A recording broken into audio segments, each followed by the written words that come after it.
జీవితం మీరా జీవితంలో వెలుగు నింపావయా, వ్యర్థముగా ఉన్న జీవితానికి అర్థం చూపావయా.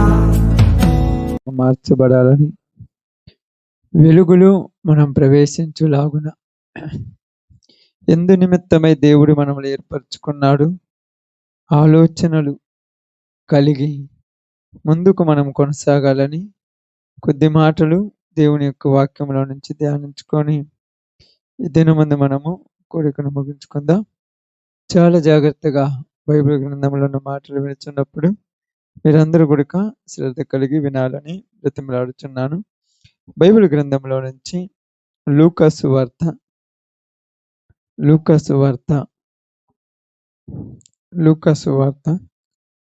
9వ అధ్యాయము లూకా సువార్త 9వ అధ్యాయము 54,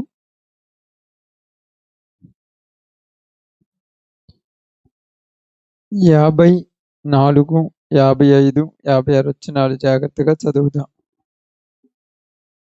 శిష్యులైన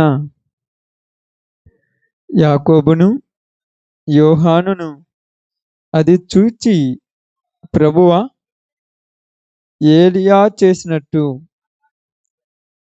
ఆకాశం నుండి అగ్ని దిగి వీరిని నాశనము చేయునట్లు మేము ఆజ్ఞాపించుట నీకిష్టమా అని అడుగగా, ఆయన వారి తట్టు తిరిగి వారిని గద్దించి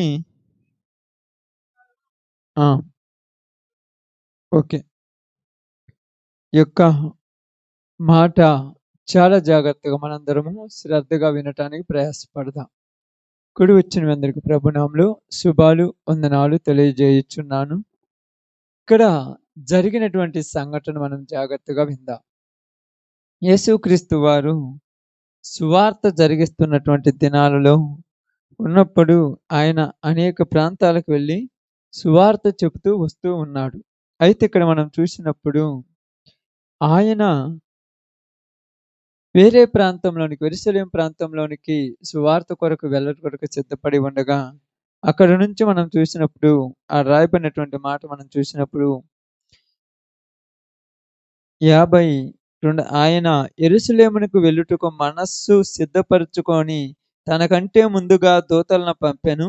వారు వెళ్ళి ఆయనకు బస సిద్ధ చేయవలనని సమరయుల ఒక గ్రామంలో ప్రవేశించిరి గాని ఆయన యెరూషలేమునకు వెళ్ళ నమ్మకుడైనందున వారు ఆయనను చేర్చుకొనలేదు. అంటే సమరయులు ఉన్నటువంటి ఒక ప్రాంతంలోనికి, ఒక గ్రామంలోనికి ఈ శిష్యులు వెళ్ళేటి అక్కడ సిద్ధపరిచి అక్కడ ఉండాలని, అక్కడికి యేసు ప్రభువు రావాలని, అక్కడికి ఆయనను పంపించాలని ఆశ కలిగి ఉన్నప్పుడు అక్కడ మనం చదివినటువంటి మాట ఏం రాయబడిందంటే, ఇప్పుడు మీరు చూసినటువంటి మాట ఏముందంటే, ఆ గ్రామస్తులు ఆయనను చేర్చుకొనలేదు. ఎవరిని చేర్చుకొనలేదు? గ్రామంలో, సమరయుల గ్రామంలో ఉన్నటువంటి కొందరు యేసు ప్రభు వారిని చేర్చుకొనలేదు. ఎందుకు చేర్చుకొనలేదు? బాగా అర్థం చేసుకోండి. చదువుతున్న విషయాన్ని జాగ్రత్తగా చదువుదాండి. బాగా నన్ను చూడండి.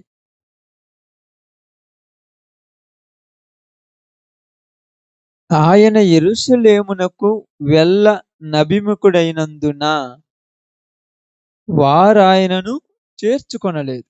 ఆయన యెరూషలేముకి వెళ్ళటానికి ఆశ కలిగి ఉన్నప్పుడు అక్కడున్నటువంటి వాళ్ళు ఆయనను చేర్చుకొనలేదు. యేసు ప్రభు వారిని చేర్చుకోలేదన్నప్పుడు వాళ్ళకి ఎంతో కోపం వస్తుంది.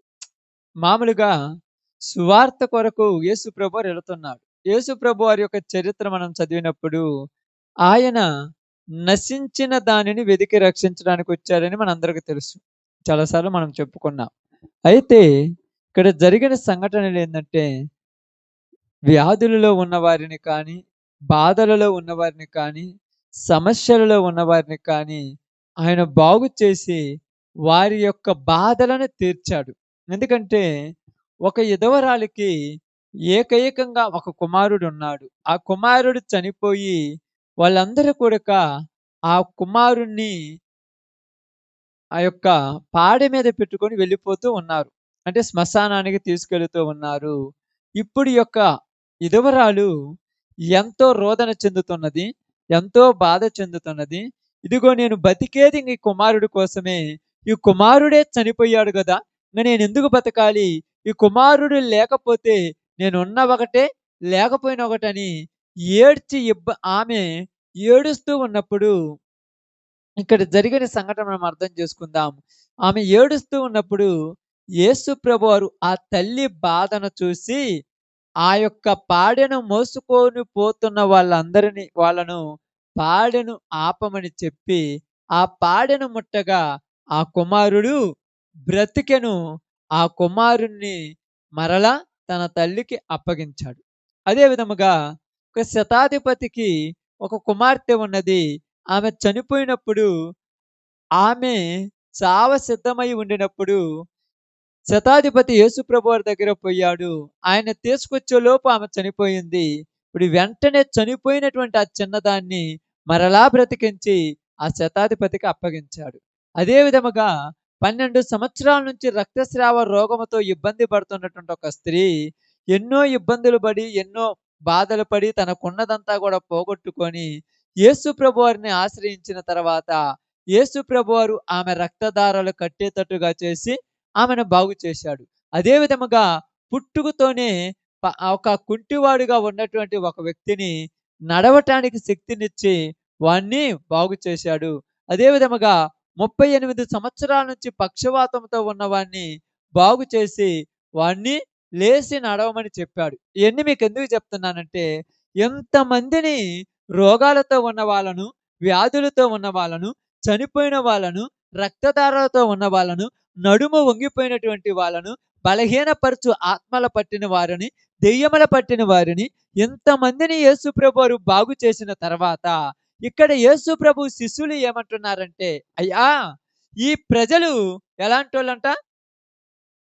ఎలాంటోళ్ళని అక్కడ రాయలా మీరు బాగా చూడండి. ఈ ప్రజలు ఎలాంటోళ్ళు? ఎలాంటోళ్ళీళ్ళు? నిన్నే అంటే ఎన్ని మేలులు చేశావు నువ్వు వాళ్ళకు. మేలులు చేశాడా? కీడు చేశాడమ్మా?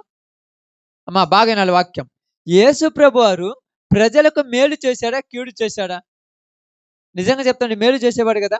ఎన్ని మేలులు చేశావు. వాళ్ళ బాధలు నీ బాధలుగా ఫీల్ అయిపోయావు. వాళ్ళ కష్టాలు నీ కష్టాలుగా అనుకున్నావు. వాళ్ళ ఇబ్బందులు నీకు ఇబ్బందులుగా అనుకున్నావు. ఒక విధవరాలు తన కుమారుడు చనిపోయాడంటే, ఆ విధవరాలి బాధ నువ్వు చూసి తన కుమారుడిని తిరిగి మరలా తనకు అప్పగించావు. ఒక స్త్రీ రోగముతో పడిపోయి ఉంటే, తన ఇంట్లో ఉన్న వాళ్ళే తనను వెలివేసినప్పుడు, తన బంధువులే తనను పక్కకు నెట్టేసినప్పుడు, ఆమె పరిస్థితిని చూసి ఆమెను బాగు చేశావు. ఒక పాపాత్మురాలైనటువంటి స్త్రీ లోకములో ఉన్న వాళ్ళందరూ ఆమెను అసహించుకుంటున్నారు. లోకములో ఉన్న వాళ్ళందరూ ఆమెను చేదరించుకుంటున్నారు. కనీసం దగ్గరికి కూడా రావద్దంటున్నారు. కనీసం తాకటానికి కూడా ఇష్టపడటం లేదు. ఇలాంటి స్త్రీని నువ్వు బాగు చేసి ఆమెను పంపించావు. ఇంతగా వినండి. ఇన్ని బాగు చేసినటువంటి యేసు ప్రభు వారిని ప్రజలు వద్దంటున్నారు ఇక్కడ. బాగా అర్థం చేసుకోండి. మీకు అందరికి తెలుసు కదా! పాపాత్మురాలైన ఒక స్త్రీ సీమోను అనేటువంటి ఒకని యొక్క కుష్ఠరోగి అనేటువంటి ఇంటికి ఆయన భోజనానికి వెళ్ళినప్పుడు ఆమె వచ్చి ఆయన పాదాల దగ్గర కూర్చొని ఆయన తాకగానే అక్కడ ఉన్నటువంటి వాళ్ళందరూ ఏమంటున్నారమ్మా? ఇది ఎలాంటిదో, ఈమె ఇది ఎట్టిదో ఆయనకు తెలిసి ఉంటే ఆమె నా దగ్గరకు రానిచ్చేవాడా? అంటే ఇక్కడ బాగా గమనించి ఆలోచించండి.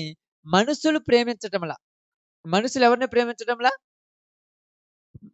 మనుషుల్ని ప్రేమించటంలా. తోటి సహోదరులను ప్రేమించటంలా. ప్రేమించకపోవడానికి గల కారణాలేంటిదిక్కడ? కారణాలేంటమ్మా? ఒక మనిషి ఇంకొక మనిషిని ప్రేమించలేకపోవటానికి గల కారణం ఏమిటి? ఆ?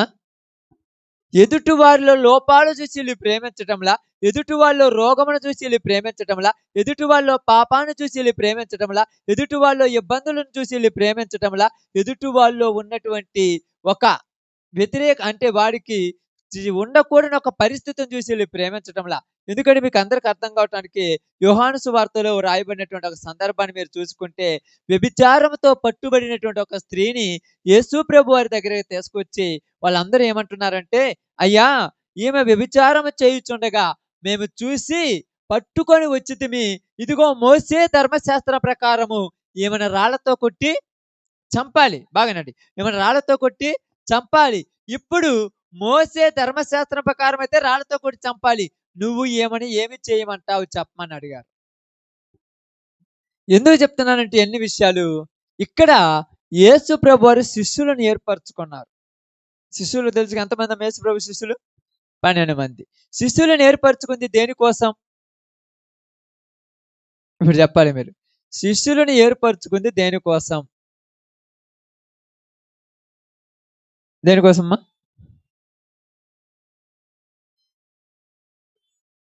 సువార్త కోసమా?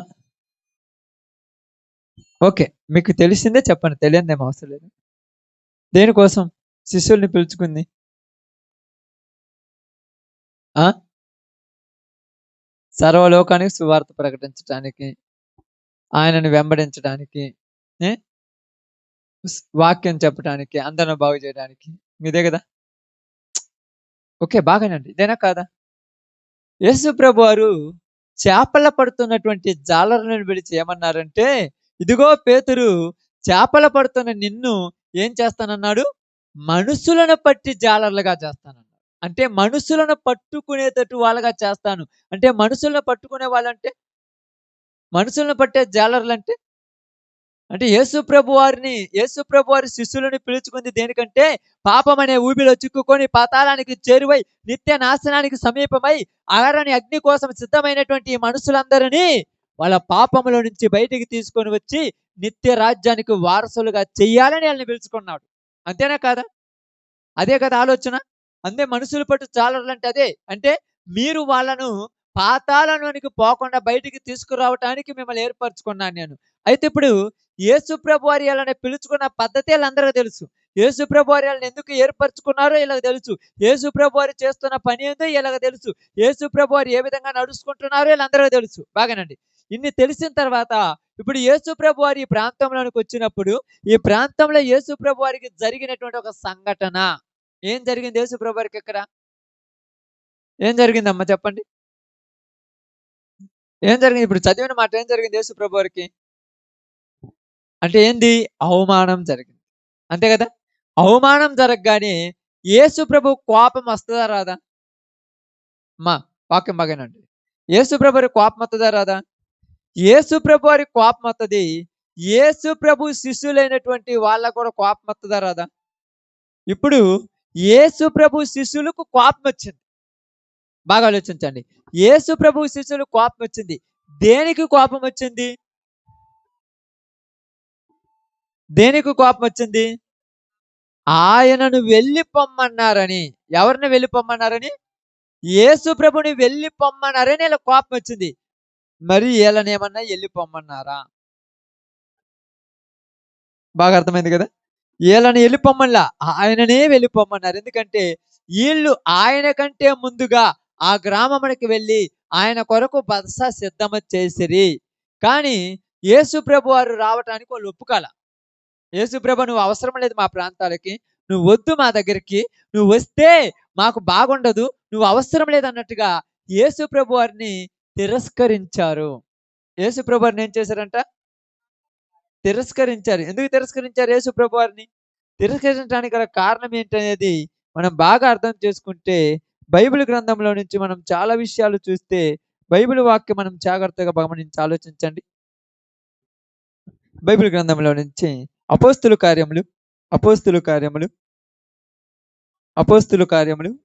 7వ అధ్యాయము 51 వచనాన్ని జాగ్రత్తగా చదువుదాం.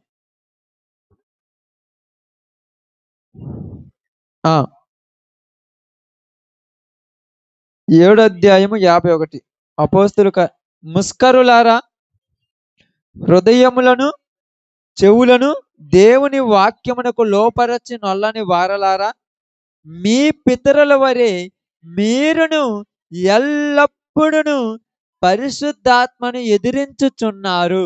ఆమేన్. బాగానండి. ముస్కరులారా, హృదయములను చెవులను దేవుని వాక్యమునకు లోపరచి నొల్లని వారలారా అన్నాడు. ఇక్కడ బాగా అర్థం చేసుకొని గమనిస్తే ఇక్కడ మాట్లాడుతుంది ఎవరిక్కడ? ఇక్కడ ఎవరు మాట్లాడుతున్నారు? అపోస్తుల కార్యంలో యేసు ప్రభు లేడమ్మా. మళ్ళా మీరు అపోస్తుల కార్యంలోకి వచ్చాక యేసు ప్రభు గురించి ఇక్కడ ఎవరు మాట్లాడుతున్నారు? పౌలు గారు 9వ అధ్యాయంలో మారు మనసు పొందాడమ్మా. 9వ అధ్యాయంలో ఆయన ఏ పట్టణానికి వెళ్తున్నప్పుడు తెలుసుగా మీ అందరికీ? ఆ ప్రాంతం నుంచి వెళ్తున్నప్పుడు అప్పుడు గుర్రం మీద నుంచి కింద పడి ఆయన మారు మనసు పొందాడు. మరి ఇక్కడ మాట్లాడుతుంది ఎవరు? ఎవరమ్మా? ఎవరు? స్తెఫను పరిశుద్ధాత్మతో నిండుకొనిన వాడై స్తెఫనును వాళ్ళందరూ కూడా ఏం చేస్తున్నారు ఇక్కడ? రాళ్లతో కొడుతున్నారు. ఎందుకు కొడుతున్నారు చూడండి. ఈ మాటలు చెప్పడం వల్ల రాళ్లతో కొడుతున్నారు. అదే 54 వచనము. వారి మాటలు విని కోపముతో మండిపడి అతన్ని చూచి పండ్లు కొరికారంటే ఇక్కడ స్తెఫను చెప్పే మాటలకు వాళ్ళకి ఏమొచ్చింది? కోపము. స్తెఫను ఏం చెప్తే కోపం వచ్చింది వీళ్ళకు? ఇప్పుడు చెప్పాలి. స్తెఫను ఏం చెబితే కోపం వచ్చింది? ముస్కరులారా ఏమన్నాడు అక్కడ? ముస్కరులారా, హృదయములను చెవులను దేవుని వాక్యానికి లోపరచి నొల్లని వారలారా, మీ పితరులు ఏం చేశారు? పరిశుద్ధాత్మను తృణీకరించారు. దేవుడు చెప్పిన మాటలను మీ పితరులు ఏం చేశారు? వెదిరించారు. మీ పితరులు దేవుణ్ణి నిర్లక్ష్యం చేశారు. మీ పితరులు దేవుని యొక్క కార్యాలను పెడచెవిని పెట్టారు. అందుకే మీ పితరులు అన్నారు. యేసు ప్రభు కాలానికి వచ్చాక ఇక్కడ కూడా కొంతమంది సమరీయులు ఏం చేస్తున్నారు? దేవుని వాక్యాన్ని తృణీకరిస్తున్నారు. అంటే దేవుని వాక్యాన్ని తృణీకరించడం అంటే బాగా ఆలోచించండి. దేవుని వాక్యాన్ని తృణీకరించడం అంటే యేసు ప్రభు వారినే వద్దన్నారు. ఎప్పుడైతే యేసు ప్రభువును వద్దన్నారో అప్పుడు వాక్యాన్ని కూడా వద్దన్నట్టే అర్థము. కాబట్టి ఇక్కడ ఈయన చెప్పిన మాట ఏంటంటే, మీరు ఇదిగో ప్రారంభం నుంచి ఏమన్నాడు? ఆదాము మొదలుకొని 7వ వాడైన హానోకు వరకు వీళ్ళకు గురించి ప్రకటిస్తున్నారు. తర్వాత ఏమన్నారు తెలుసా? ఇదిగో జకరియా బలిపీఠము దగ్గర కాచిన జకరియా రక్తం గురించి కూడా ఇక్కడ మొరపెడుతున్నాయి అన్నారు. అందరూ కూడా ప్రవక్తలను ఏం చేశారు? హింసించారు. ప్రవక్తలను ఏం చేశారు? బాధలు పెట్టారు. ప్రవక్తలను ఏం చేశారు? చంపేశారు. పితరులు అంటే ఎవరు? ఇశ్రాయేలీలు. ఎందుకు మాట్లాడుతున్నారంటే ఇక్కడ పూర్వ దినాలలో దేవుడు వారికి చేసిన కార్యాలు వాళ్ళు గుర్తుపెట్టుకోవాలా. పూర్వ దినాలలో దేవుడు వారికి చేసినటువంటి గొప్ప మేలులు వాళ్ళకు గుర్తులేవు. ఎందుకు గుర్తులేవంటే వీళ్ళు ఎప్పుడు కూడా వ్యర్థమైన వాటి గురించి ఆలోచిస్తున్నారు. ఏటి గురించమ్మా? వ్యర్థమైన పనికిరాని వాటి గురించి, వారితో కూడా శాశ్వత కాలం లేని వాటి గురించి, వారితో కూడా శాశ్వత కాలం ఉండని వాటి గురించి మాట్లాడుతూ ఇవే కావాలని, వీటి కోసమే జీవించాలని, ఇదే శాశ్వతమని దేవుని మాటలను తృణీకరించారు. దేవుణ్ణే తృణీకరించారు. దేవుణ్ణి ఎప్పుడైతే తృణీకరించారో అప్పుడు దేవుడు వీళ్ళకేమయ్యాడు? బాగానండి. దేవుడు వీళ్ళకేమయ్యాడమ్మా? శత్రువు అని రాయబడింది. దేవుడు వీళ్ళకి విరోధి అయిపోయాడు. దేవుడే వీళ్ళకి విరోధి అయిపోతే ఇంక ఎవరు వీళ్ళని రక్షించాలి? ఇంకెవరు వీళ్ళతో ఉండాలి? అందుకే దేవుడు వీళ్ళకు విరోధి అయిపోయినప్పుడు ఆ కాలంలో జరిగినటువంటి సంఘటన ఏంటంటే ఇశ్రాయేలీలందరూ కూడా చెల్లాచెదరైపోయారు. ఇశ్రాయేలీలందరూ కూడా దేశానికి ఒకడు, రాష్ట్రానికి ఒకడు, గ్రామానికి ఒకళ్ళ లెక్కన చెల్లాచెదరైపోయారు. ఎందుకు అయిపోయారంటే దేవుణ్ణి లెక్క చేయాల మనసులో. దేవుణ్ణి లెక్క చేయలేదు. ఎందుకు దేవుణ్ణి లెక్క చేయలేదంటే వీళ్ళకు దేవుడు నచ్చలా. ఆమేన్. బాగానండి. వీళ్ళకి దేవుడు నచ్చలా. ఎందుకు దేవుడు నచ్చలేదంటే దేవుడు చెప్పిన పనులు నచ్చల. అది మెయిన్ ఏడ. దేవుడు నచ్చలేదంటే దేవుణ్ణి మీరు చూసి నచ్చలేదని కాదు. దేవుడు చెప్పాడు. ఏం చెప్పాడంటే మీరు ఎలా ఉండాలి, ఎలా ఉండాలి, ఎలా ఉండాలి, ఎలా ఉండాలంటే వాళ్ళకు నచ్చలేదు. ఇలా జీవించాలంటే వాళ్ళకు అస్సలు నచ్చలేదు. ఎప్పుడైతే వీళ్ళని దేవుడు వీళ్ళకి మంచి మాటలు చెప్పడం ప్రారంభించారో అప్పుడే వీళ్ళ హృదయాలలో దేవుని మీద ఏమొచ్చేసింది? వీళ్ళకు వ్యతిరేకత. ఆమేన్. బాగానండి. ఇప్పుడు స్టెఫను మాట్లాడుతుంటే వాళ్ళ హృదయాలలో వాళ్ళకేమొచ్చింది? కోపం. ఎవరి మీద కోపం? ఎందుకు స్టెఫను మీద కోపం వచ్చింది? స్టెఫను ఈళ్ళేమన్నా చిన్నప్పటి నుంచి బద్ధ శత్రువులా? ఈళ్ళకు వాళ్ళకేమన్నా ఆస్తి తగాదులేమన్నా ఉన్నాయా? ఈళ్ళకు వాళ్ళకేమన్నా కుటుంబాల దగ్గర గొడవలేమన్నా ఉన్నాయా? మరి ఎందుకు స్టెఫన్ అంటే ఈళ్ళకి నచ్చదు? బాగానండి. ఎందుకు స్టెఫన్ అంటే ఈళ్ళకి నచ్చటం లేదు? స్టెఫను మాటలంటే ఎందుకు అంగీకరించడం లేదు? స్టెఫన్ అంటేనే అసలు ఈళ్ళకెందుకు వల్ల పడలేదంటే, స్టెఫను చెప్పిన మాటలు ఇతనివి కావు. ఎవరివవి? దేవుని మాటలు చెప్పే స్టెఫన్‌ను వాళ్ళేం చేశారు? తృణీకరించారు. దేవుడి మాటలు చెప్పిన స్టెఫను వాళ్ళేం చేశారు? వ్యతిరేకించారు. అప్పుడు పితరులు గూడక దేవుడి మాటలు చెప్పిన ప్రవక్తలనేం చేశారు? వ్యతిరేకించారు. ఇప్పుడు చూడండి, మధ్యలో వచ్చినటువంటి కాలము పరిపూర్ణమైనప్పుడు దేవుడు తన కుమారుడిని పంపించిననే మాట మనం అర్థం చేసుకుంటే, ఇప్పుడు యేసు ప్రభువారు గూడక ఈళ్ళతో మాట్లాడాలి, ఈళ్ళని బాగు చేయాలి, ఈళ్ళకు మంచి కార్యాలు జరిగించాలి, ఈళ్ళ జీవితాలను వెలుగుమయముగా మార్చాలని యేసు ప్రభువారు ఆశ కలిగినప్పుడు, యేసు ప్రభువారిని గూడక ఈళ్ళేం చేశారమ్మా? తృణీకరించారు. బాగా అర్థం చేసుకోండి. యేసు ప్రభువారిని గూడా ఏం చేశారు? తృణీకరించారు. తృణీకరించడం అంటే అర్థం ఏమిటి? చెప్పండి ఇప్పుడు మీకు తెలిస్తే? మాకొద్దు అంటే అర్థమేందమ్మా? ఆ?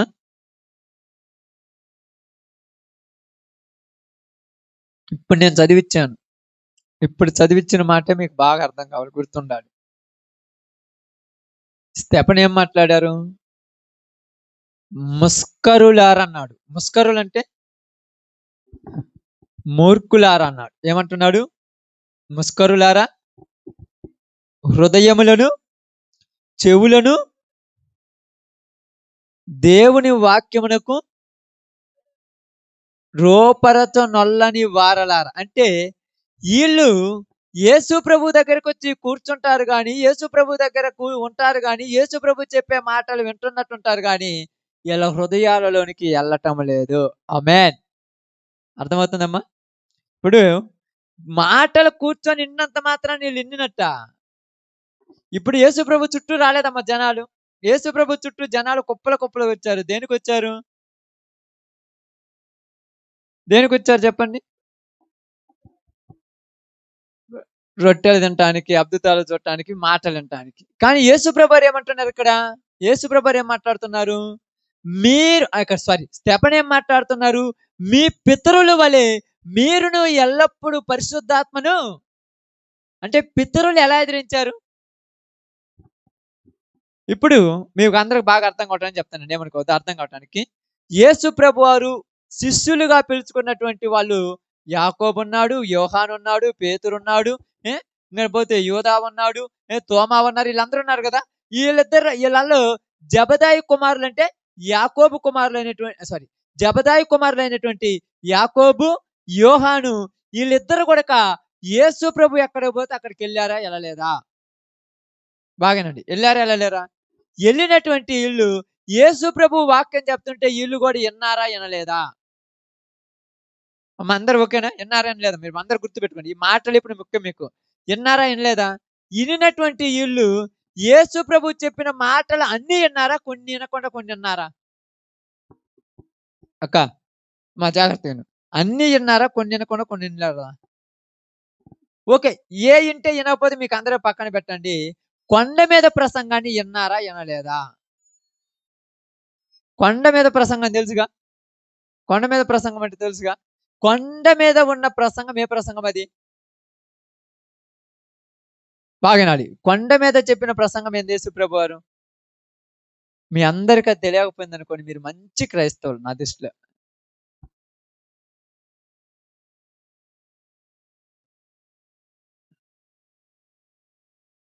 కొండ మీద ప్రసంగం అంటే మీకు అందరికి గుర్తు రావాల్సింది ఏంటంటే, యేసు ప్రభువారు కొండ మీదకి వెళ్ళిన తర్వాత చెప్పింది ఏంటంటే, కుడి చెంప మీద కొడితే ఎడమ చెంప చూపించమని. ఈ యొక్క మత్తయి సువార్త ఉన్నది చూడండి, అడుగు వాడిని 1 మైలు రమ్మంటే వాడితోటి 2 మైలు పొమ్మని, నిన్ను ఒక వస్త్రం అడిగితే, నీ పై వస్త్రం అడిగితే నీ అంగీ కూడా వాడికి ఇచ్చేయమని ఏమని అంటారు. గాంధీజీ చెప్పిన మాటలంటారు చూడండి. ఇది కొండ మీద ప్రసంగం అంటారు. క్రైస్తవులకు తెలియాల్సిన ప్రసంగం ఇదే. ఈ ప్రసంగంలో యేసు ప్రభు శిష్యులు విన్నారా? వినలేదా? విన్నారు గదా! మీ అందరికి ఓకేనా? విన్నారు గదా! ఇనిన వాళ్ళు ఎలా ఇన్నారో అది గావాలి ఇప్పుడు నాకు. ఇన్నారన్నారు. ఇప్పుడు మీరు గూడా ఒక రోజు ప్రార్థనకు వస్తుంటారు గదమ్మా! అన్నోళ్ళకి వస్తుంటారు గదా! మీరందరూ ప్రార్థనకు. ఊర్లకు గాని, చర్చికి గాని ఏడైనా ప్రార్థనకు వస్తుంటారు గదా! వచ్చిన ప్రతిరోజు మీరు వాక్యం వింటున్నారా? వినట్లేదా? వింటున్నారుగా? మీరందరూ అనొచ్చు మేము వింటున్నామో లేదో ఎందుకు వినట్లేదు అనుకుంటారేమో. వింటున్నారా లేదా? వింటున్నారు గదా! ఆమేన్. ఇప్పుడు శిష్యులు కూడా ఆయనను వెంబడించినప్పుడు ఆయన చెప్పే మాటలు వినుంటారా? వినరా? విన్నారు. ఇప్పుడు ఆ కొండ మీద ప్రసంగాన్ని ఒక్కసారి మనం అటు పోయి చూసొద్దాం. మత్తయి సువార్తలో ఉంటది. మత్తయి సువార్త 5వ అధ్యాయంలో అక్కడ చూడండి. ఆ! 5:1 నుంచి. ఆయన జనసమూహములను చూసి కొండ ఎక్కి కూర్చుండగా ఆయన శిష్యులు ఆయన యొద్దకు వచ్చిరి. అప్పుడు ఆయన నోరు తెరిచి ఇలాగూ బోధింపసాగెను. ఆత్మ విషయమై మీరు ధన్యులు. పరలోక రాజ్యం ఈ దుఃఖపరచువారు ధన్యులు, ఓదార్చబడు ఇయన్నీ చెప్పుకుంటూ ఎన్నొచ్చిందేంది? దీన్ని కొండ మీద ప్రసంగం అంటారు. మీరెప్పుడైనా గుర్తుపెట్టుకోండి. కొండ మీద ప్రసంగం అంటే మత్తయి సువార్త 5వ అధ్యాయం అంటారు. ఇక్కడ చదివినటువంటి మాటలు చూడండి. 11 కూడా చదవండి. నా నిమిత్తము జనులు మిమ్ము హింసించి, నిందించి మీ మీద అబద్ధముగా చెడ్డ మాటలలా పలికినప్పుడు మీరు ధన్యులు. సంతోషించి ఆనందించుడి. పరలోకమందు మీ ఫలము అధికమగును. ఇలాగున వారు మీకు పూర్వముందిన ప్రవక్తలను హింసించిరి. ఆమేన్. ఇది మాట బాగా గుర్తుపెట్టుకోండి. నా అంటే ఏమంటున్నారు ఇక్కడ? నా నిమిత్తము ఎవరి నిమిత్తము? యేసు ప్రభువారి నిమిత్తము జనులు మిమ్మల్ని హింసించి, నిందించి, మీ మీద అబద్ధములెల్లా పలికి, మీ మీద లేనిపోనివి కల్పించి, మిమ్మల్ని తిట్టి, కొట్టి, మిమ్మల్ని ఇబ్బందులు పెట్టినప్పుడు మీరెవరంట? ఎందుకంటున్నాడు? మీకు పూర్వము ఉండిన వాళ్ళను గూడా ఇలాగనే చేశారు కనుక, మీకు ఏమంటారు చూడండి? మీకేమంటున్నాడు? పరలోకమందు మీ ఫలము అధికము అగును. ఇక్కడ యేసు ప్రభువారితోటి శిష్యులు ఉన్నారా? లేదా? 5వ అధ్యాయంలో. ఇంగ 5 నుంచి 8, 9 దాకా ఉంటది. కొండ మీద ప్రసంగం ఉంటది. నేనంతా దాని గురించి నేను చెప్పలా. 5వ అధ్యాయంలో శిష్యులు ఉన్నారా? లేరా? అందుకే మొదటి వచనం చదివిచ్చాను. ఏం చదివిచ్చాను? కూర్చుండగా ఆయన శిష్యులు ఆయన యొద్దకు వచ్చిరి. యేసు ప్రభువారు కొండ మీద కూర్చున్నారు. ఆయన శిష్యులు ఆయన యొద్దకు వచ్చారు. ఇప్పుడు యేసు ప్రభువారు ప్రసంగాన్ని ప్రారంభిస్తున్నారు. కనికరము గలవారు ధన్యులు, దుఃఖపరువారు ధన్యులు, హృదయ శుద్ధి గలవారు ధన్యులు. ఇది ప్రసంగం. ప్రారంభిస్తూ ఉన్నప్పుడు 12వ వచనంలో ఏమన్నారంటే, నా నిమిత్తము జనులు మిమ్మల్ని ఏం చేస్తారంట? నిందించి, హింసించి, మీ మీద అబద్ధముగా చెడ్డ మాటలల్లా పలుకునప్పుడు మీరు ధన్యులు. ఇప్పుడు ఈ శిష్యులలో యాకోబు, యోహానులు ఉన్నారా? లేరా? ఇది పాయింట్ ఇప్పుడు. ఉన్నారమ్మా? ఉండుంటారా? ఉండలేదా? ఖచ్చితంగా ఉన్నారు. ఉండుంటారు. ఖచ్చితంగా ఉన్నారు. ఇప్పుడు ఉన్నటువంటి ఈ శిష్యులు ఇక్కడ మనం బాగానండి. ఇక్కడ లూకా సువార్త 9వ అధ్యాయంలోనికి వచ్చిన తర్వాత ఇక్కడ జరిగిందేంటంటే, యేసు ప్రభువారు ఆ గ్రామానికెళ్ళాలనుకున్నప్పుడు, ఆ గ్రామంలో ఉన్న వాళ్ళు అందరూ కూడా ఆయన్నేం చేశారు? గ్రామములో నుంచి చూడండక్కడ. ఆ! గ్రామమునకు చేర్చుకోలేదు. గ్రామానికి చేర్చుకోలేదంటే తిట్టారా? కొట్టారా? ఏమన్నా అన్నారా? ఊరగా చేర్చుకోలేదు. మా గ్రామానికి నువ్వు అవసరం లేదు. ఇప్పుడు అవసరం లేదని చెప్పినప్పుడు ఏం చేయాలమ్మా? వెళ్ళిపోవాలి. అంతేనా? ఇంకేమైనా చేయాలా? బాగా ఆలోచించండి. అంతేనా? ఇంకేమైనా చేయాలా? అంతేనా? అంతేనా? వెళ్ళిపోమన్నప్పుడు వెళ్ళిపోవాలి. ఇంకేమైనా చేయాలా? ఇక్కడ ఎళ్ళిపొమ్మన్నందుకు ఈళ్ళకి వెంటనే వాక్యం గుర్తొచ్చింది. ఏం గుర్తొచ్చింది? వాక్యం. ఏ వాక్యం గుర్తొచ్చింది? ఏలీయా చెప్పిన వాక్యం గుర్తొచ్చింది. యేసుప్రభు చెప్పింది గుర్తురాలా. యేసుప్రభు ముందొచ్చాడా? ఏలీయా ముందొచ్చాడా? ఏందమ్మా? ఏలీయా పాత నిబంధన కాలంలో ఉన్నాయన. యేసు ప్రభు కొత్త నిబంధనలో ఏలియా చెప్పింది గుర్తొచ్చింది వీళ్ళకు. ఏం గుర్తొచ్చింది? రాజుల మొదటి గ్రంథము 1 అధ్యాయము. రాజుల మొదటి గ్రంథము 1 అధ్యాయము తీయాలి. రాజుల మొదటి గ్రంథము 1 అధ్యాయము 9వ వచనం జాగ్రత్త చదువుదాం. ఆ! హ్మ్. హ్మ్.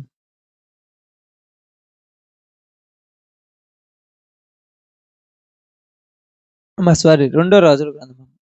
ఏలియా గారు అన్నప్పుడు రెండో రాజులు వస్తారు. మొదటి రాజులు కాదులే. రెండో రాజుల గ్రంథం సారీ. రెండవ రాజుల గ్రంథము మొదటి అధ్యాయము 9 నుంచి. వెంటనే రాజు 50 మందికి అధిపతి అయిన ఒకనిని వాని 50 మందితో కూడా ఏలియా యొద్దకు పంపెను. అతడు కొండ మీద కూర్చొని ఉండగా ఆ ఆ ఆ ఆ అందుకు ఏలియా, నేను దైవజనుడనైతే అగ్ని ఆకాశం నుండి దిగివచ్చి నిన్నును నీ 50 మందిని దహించును గాక అనెను. వెంటనే ఆకాశము నుండి అగ్ని వచ్చి వాళ్ళందరినీ దహించెను. ఇప్పుడు ఏలియా చేసింది కరెక్టా కాదా? ఏలియా కాలానికి కరెక్టే. బాగానండి. ఏలియా కాలానికి కరెక్టే. ఇప్పుడు ఏ పరిస్థితి వచ్చింది? యేసు ప్రభువారి కాలం ఇది. బాగానండి. యేసు ప్రభువారి కాలం వచ్చింది. యేసు ప్రభువారి కాలం వచ్చిన తర్వాత యేసు ప్రభు కొండ మీద చెప్పిన ప్రసంగం విన్నారా లేదా? యేసు ప్రభు కొండ మీద చెప్పిన ప్రసంగం గుర్తులేదు గానీ, ఏలియా కొండ మీద చేసింది గుర్తుంది ఆళ్ళకు. అర్థమైందమ్మా? యేసు ప్రభు కొండ మీద చెప్పింది గుర్తులేదు. ఏలియా కొండ మీద చేసింది గుర్తుంది. అందుకనే యేసు ప్రభు దగ్గరకొచ్చినటువంటి ఆ యొక్క శాస్త్రులు, పరిసయ్యులు ఎవరిని తీసుకొనొచ్చారంటే, వ్యభిచారముతో పట్టుబడినటువంటి ఒక స్త్రీని తీసుకొనొచ్చారు గదా! ఇప్పుడు వెంటనే యేసు ప్రభు చెప్పింది గుర్తులేదు ఈళ్ళకు. ఎవరు చెప్పింది గుర్తుంది? మోషే చెప్పింది గుర్తుంది. ఇప్పుడు క్రైస్తవులకి యేసు ప్రభు చెప్పేవి గుర్తుండవు. పితరులు చెప్పినవి గుర్తుంటాయి. అదే కదమ్మా! పితరులు ఏం చెప్పారు? ఆ! పితరులు ఏం చెప్పారు? నేను చెప్పేది మీకు ఈజీగా అర్థమైపోద్ది అంతే. ఇప్పుడు క్రైస్తవులకి ఏం గుర్తు? పితరులు ఏం చెప్పారంటే, "నీవు దీవించబడతావు, నీ తొట్టి దీవించబడుతుంది, నీ పిండి పిసికే తొట్టి దీవించబడుతుంది, నీ గుడ్డులు దీవించబడతాయి, నీ ఎద్దులు దీవించబడతాయి, నీ పొలము దీవించబడతాయి." ఈ గుర్తుంటాయి గానీ, నాశనానికి వెళ్ళిపోతున్న వాళ్ళని వెదికి రక్షించమని యేసు ప్రభు చెప్పింది గుర్తుండట్ల జనాలకు. అర్థమైందా? ద్వితీయోపదేశకాండం 28 అధ్యాయం ప్రతి వాళ్ళకి గుర్తుంటది. పిండి పిసికే తొట్టి కూడా దీవించబడుతుంది. పాపానికి చేరువైన మనిషి రక్షించబడుతున్నాడని ఎవరైనా ఆలోచిస్తారా? బాగా అర్థం చేసుకోండి తల్లి. పాపానికి చేరువైన మనుషులను రక్షించాలని ఎవరికైనా ఆలోచన ఉన్నదా? ఎద్దులు దీవించబడాలంట. గొర్రెలు దీవించబడాలంట. ఎందుకు దీవించబడాలంటే, ఈ దీవించబడితే నేను బాగుంటాను, నా భార్య బాగుంటుంది, నా బిడ్డలు బాగుంటారు, నా కుటుంబం బాగుంటుంది. అదే పాతాళానికి చేరువైన వాడు బాగుపడితే ఎవరు బాగుంటారు? వాడు బాగుంటాడు, వాడి కుటుంబం బాగుంటుంది, వాడి చుట్టుపక్కలోళ్ళు బాగుంటాడు, వాడున్న ప్రాంతం బాగుంటుంది. అంటే ఇక్కడ మనం అర్థం చేసుకోవాల్సిందేంటంటే, ఎక్కడికొచ్చినా కూడా స్వార్థం అనేది మనుషుల్లో ఇంగా పోలా. ఇక్కడ శిష్యులు కూడా ఏమన్నారంటే, ప్రభువా నీకు ఇష్టమైతే, ఎవరికిష్టమైతే? నీకు ఇష్టమైతే ఆకాశం నుంచి అగ్నిని కురిపించి ఏలియా చేసినట్టు ఈ గ్రామాన్ని తగలబెట్టామా అంటున్నారు. అంతే కదమ్మా ప్రార్థన. ప్రార్థన బాగుందా లేదా? ప్రార్థన ఎవరేం చేస్తారు? ఇప్పుడు దేవుని దగ్గరికి రాని వాళ్ళు. దేవుడంటే నచ్చలా జనాలకు, దేవుడంటే ఇష్టం లేదు. మరి యేసు ప్రభువారు వచ్చింది దేనికమ్మా? దేనికొచ్చాడు చెప్పండి మీరందరూ? ఎవరైనా. అదే చెప్పండి. ఓకే. మీరు చెప్పేయన్నీ చెప్పండి. కరెక్ట్ కాదంటలేను. మీరు చెప్పినయన్నీ బైబిల్‌లో ఉన్న రిఫరెన్స్‌లే మీరు చెప్తారు. అవునా కాదా? కానీ ఒక మాట మాత్రం నేను తీసుకుండేది. ఏంది? పాపులను రక్షించుటకు మనుష్య కుమారుడు పాపులను రక్షించుటకు. పాపులంటే నువ్వు ఆ గ్రామంలో నీవు బాగానే మంచమేసి దాని మీద దుప్పట పరిచి ఒక గ్లాసు నీళ్లు తెచ్చిచ్చి ఇంట్లో చికెన్ బిర్యానీ చేసేవాడిని నిన్ను ఆహ్వానిత్తరా? అమ్మా! ఆహ్వానిత్తరా ఎవరన్నా? ఏందిరా మా ఊర్లోకొచ్చావు ఏందిరా అని కొడతారా? లేకపోతే ఆహ్వానిత్తరా? ఇప్పుడు పాపులను రక్షించుటకు వచ్చాడాయన. ఈళ్ళను రక్షించడానికొస్తే ఇప్పుడు ఈళ్ళేం చేస్తున్నారు వాళ్ళను? బాగా వినాలి. ఇప్పుడు ఈళ్ళేం చేస్తున్నారు? రక్షించటానికొచ్చానని యేసుప్రభు అంటుంటే ఈళ్ళేమంటున్నారంటే తగలబెట్టేద్దామంటున్నారు. తగలబెడదామంటున్నారా? రక్షిద్దామంటున్నారా? తగలబెట్టడం ఈజీయా? రక్షించడం ఈజీయా? ఆమేన్. ఎంత బాగా చెప్పావమ్మా. ఏది ఈజీ? తగలబెట్టడమే ఈజీ. రక్షించడం చాలా కష్టం. ఈ కష్టం పడటం కంటే ఒకరోజు తగలబెట్టేత్తే ఈడికింక రాముగా. అంతే కదమ్మా! బాగా అర్థం చేసుకోండి. కొండ మీద ప్రసంగం విన్నారు గదా! కుడి చెంప మీద కొడితే ఎడమ చెంప చూపిమన్నారు గదా! తిడితే ఏమన్నాడు?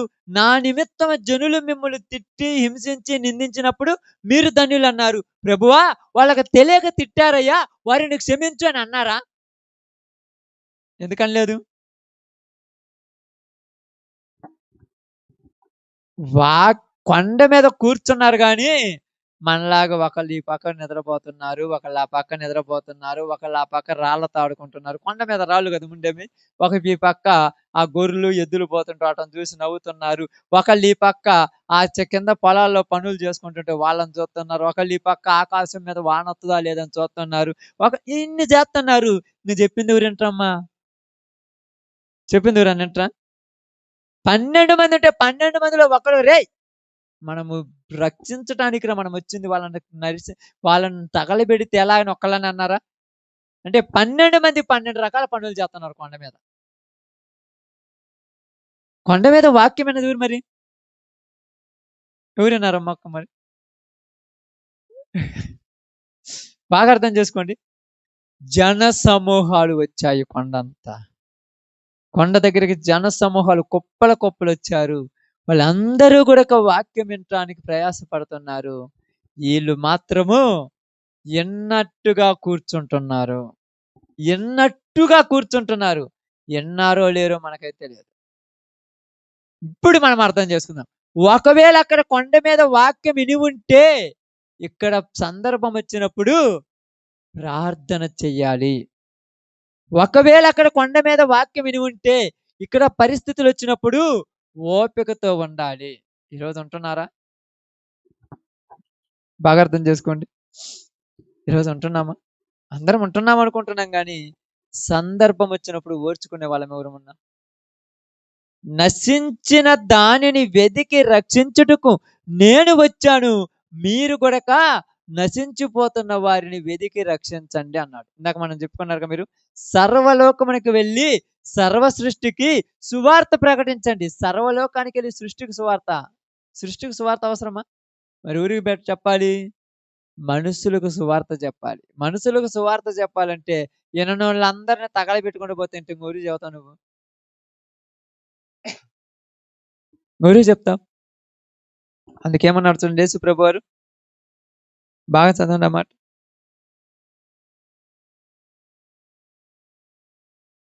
ఆ! ఆ! ఆమేన్. ఏమన్నాడంటమ్మా? మనుష్య కుమారుడు మనుషుల ఆత్మలను అంటే నేనొచ్చింది దేనికనుకుంటున్నారు మీరింకా? వచ్చింది దేనికనుకుంటున్నారు చెప్పండాళ్ళు? హ్మ్. దేనికనుకుంటున్నారు ఈళ్ళన్నీ? రోగాలలో ఉన్నోళ్ళని బాగు జేయటానికి, రొట్టెలు లేకపోతే రొట్టెలు పెట్టటానికి, మమ్మల్ని పోషించడానికి వచ్చిండేమో అనుకుంటున్నారు. ఈళ్ళకేం తెలుసు పాపం ఇదంతా? వీళ్ళకేమన్నా అర్థమైందా? యేసు ప్రభు అంటున్నాడు. నాశనానికి సమీపమైపోయినారు. పాపమనే ఊబిలో చిక్కుకొని వ్యభిచారముల చేత, త్రాగుడు చేత, అబద్ధముల చేత, దొంగతనముల చేత జీవితాలను నాశనం చేసుకొని, మనసులో ప్రశాంతత లేక, మనిషికి నెమ్మది లేక, ఉన్న కుటుంబములో సంతోషం లేక, భార్య భర్తల మధ్య అన్యోన్యత లేక, తల్లిదండ్రుల మధ్య అన్యోన్యత లేక, పిల్లలకి తల్లిదండ్రులకు మధ్య అన్యోన్యత లేక, అన్నాతమ్ముల మధ్య అన్యోన్యత లేకపోతే వాళ్ళకి నెమ్మదినివ్వటానికి నేను వచ్చానని యేసు ప్రభువు చెబుతుంటే, ఈళ్ళేమనుకున్నారంటే, ఆ కొండ మీద 5 రొట్టెలు 2 చేపలు 5,000 మందికి పంచాడు గదా! ఇక్కడ 7 రొట్టెలు కొన్ని చేపలు 4,000 మందికి పంచాడు గదా! అక్కడికి పోగానే చచ్చిపోయినోళ్ళని లేపారు గదా! మనం గూడా ఇలాగనే చేద్దామా? అందుకే వాళ్ళేమన్నారు తెలుసా? ప్రభువా, నీ నామంలో దెయ్యములు మాకు లోబడుతున్నాయి. రోగులను గూడా స్వస్థపరుస్తున్నాము. చనిపోయిన వారిని గూడా లేపుతున్నామంటే, దెయ్యములు లోబడుతున్నాయని సంతోషపడొద్దన్నాడక్కడ. ఎక్కడది? చూడండి ఎక్కడ? లూకా సువార్తలోను 10వ అధ్యాయము 17వ వచనం నుంచి. అవసరమైంది కాబట్టి చదివిస్తున్నాను చూడండి. హ్మ్. హ్మ్. దెయ్యములకు కూడా ఆ! ఆ! ఆయన సాతాను మెరుపువలె ఆకాశం నుండి పడుట చూచితిని. ఇదిగో, పాములను తేళ్లను త్రొక్కుటకును శత్రువు జనుల బలమంతటి మీదను మీకు అధికారం అనుగ్రహించున్నాను. మరియు ఆ! అయినను దెయ్యములు లోబడుతున్నవని సంతోషింపక, మీ పేరులు పరలోకమందు రాయబడి ఉన్నవని. ఇప్పుడు దేనికి సంతోషిస్తున్నారు ఈళ్ళు? దెయ్యాలను పోగొడితే మనుషులు మారరు. వాళ్ళ జీవితాలు మారితేనే మనుషులు మారేది. వాళ్ళ బ్రతుకులు మారాలి. వాళ్ళ జీవితాలలో క్రొత్తదనాన్ని చూపియాలి. అలా చూపియాలంటే యేసు ప్రభు అన్నారు, మీకు శాంతి, సమాధానం అవసరము. అందుకేమన్నాడాయన? నా శాంతిని మీకు అనుగ్రహించుచున్నాను. సమాధానం కలుగును గాక అన్నాడాయన. ఇక్కడ అదే చెప్తున్నాడు ఇక్కడ. యేసు ప్రభు శిష్యులలో ఉన్నటువంటి జ్ఞానం ఏందంటే, తృణీకరించే జ్ఞానము. ఈరోజు మనలో ఉన్న జ్ఞానం కూడా అలాంటిది. వాక్యం వినటానికి కూర్చుంటుంటారు కానీ చాలా మంది వినరు. వింటున్నామంటున్నారు, వాళ్ళు కూడా కూర్చున్నారు కొండ మీదమ్మ. కానీ ఇక్కడ గ్రామంలో ఉన్న వాళ్ళు పొమ్మన్నప్పుడు యేసు ప్రభు వారికి చెప్తున్నారు, అయ్యా నువ్వు ఆజ్ఞాపిస్తే, అంటే నీకు నచ్చితే, మళ్ళీ ఆడు చూడు ఏమన్నారు, నీకు ఇష్టమైతే. అంటే వీళ్ళకి ఏ శక్తి ఉందన్నమాట ఇక్కడ? బాగా అర్థం చేసుకోండి అక్కడ. వీళ్ళకి శక్తి ఏముంది? ఆకాశం నుంచి అగ్నిని కురిపించి తగలబెట్టే శక్తి ఉంది. కానీ ఆయన పర్మిషన్ నీకు ఇష్టమేనని. కానీ ఆయనకి ఇష్టమేనది? ఆయన ఇష్టమేంది? ఏంది ఆయన ఇష్టమంట? ఆత్మలను రక్షించటం నా ఇష్టము, మనుషులను చంపటము కాదు. ఆయనకిష్టం కాదది. మనం ఎదుటి వాళ్ళని తిట్టడం దేవునికి ఇష్టం కాదు.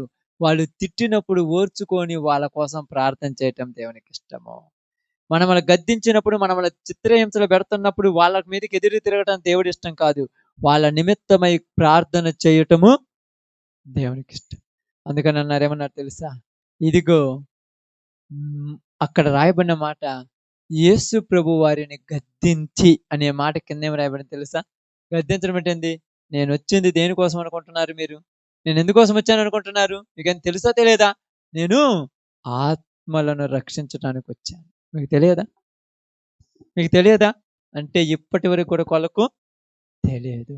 ఇన్ని రోజులున్నా కూడా ఎందుకు తెలియదంటే, దేవుని ఉద్దేశాలు మనకు తెలియాలి. దేవుని ఆలోచనలు మనకు తెలియాలి. కష్టాలొచ్చినా, బాధలొచ్చినా, ఇబ్బందులొచ్చినా, సమస్యలొచ్చినా సజావుగా సాగిపోతుందని అనుకున్నా, దేవుని ఉద్దేశం నెరవేర్చకపోతే మన జీవితంలో మన పేర్లు జీవగ్రంథములో రాయబడవు. నీ పేర్లు జీవగ్రంథంలో రాయబడాలంటే స్తెఫను మాట్లాడుతున్నాడు, ఇదిగో ఆకాశము తెరవబడుట, మనుష్య కుమారుడు దేవుని కుడిపార్శ్వమున కూర్చునుట నేను చూచితిని అన్నాడు. ఆయన కనపడింది.